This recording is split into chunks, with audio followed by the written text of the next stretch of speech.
Have you heard of the Pentateuch, the Torah, the Law, the 5 books of Moses? All of these refer to the same thing, the first 5 books of the Bible: Genesis, Exodus, Leviticus, Numbers, and Deuteronomy. And it has often been said that Moses is the author of these books. I'm Bailey from Redeeming Dry Bones, and today I'm going to give you an overview of each of the books I mentioned. The first book of the Bible is Genesis. Genesis tells the story of early history, God creating everything, the fall of mankind into sin, Noah and the Ark, and the Tower of Babel. In chapter 12, the book moves on to stories of specific people that were chosen by God, starting with Abraham, and then moving on to Isaac, then Jacob, and then to Joseph, who was sold into slavery and eventually became the reason that the Israelites lived in Egypt. Exodus is the second book of the Bible. It begins with Israel in Egypt, oppressed but growing in number.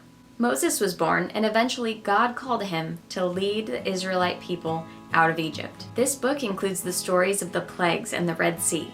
After leaving Egypt, Israel camped at Sinai and received laws and regulations, including the 10 Commandments, which were part of Israel's covenant with God.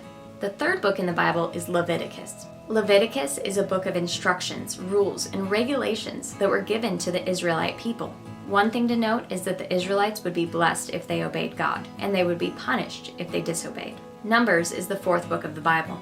It tells the story of the Israelites in the wilderness, on the way to the land promised by God. The book describes duties and instructions given to Israel, and it gives specific instances of rebellion and disobedience. One of the most notable consequences for their actions was that the generation that left Egypt would not be the generation of people who got to enter the promised land. And finally, Deuteronomy is the 5th book of the Bible. Much of the words in Deuteronomy were speeches given from Moses to the Israelites. Included in his speeches was a recap of what they had gone through, as well as conditions for the covenant between them and God. The book ends with Moses' death right after he got to see the promised land. Be sure to subscribe for more Christian content.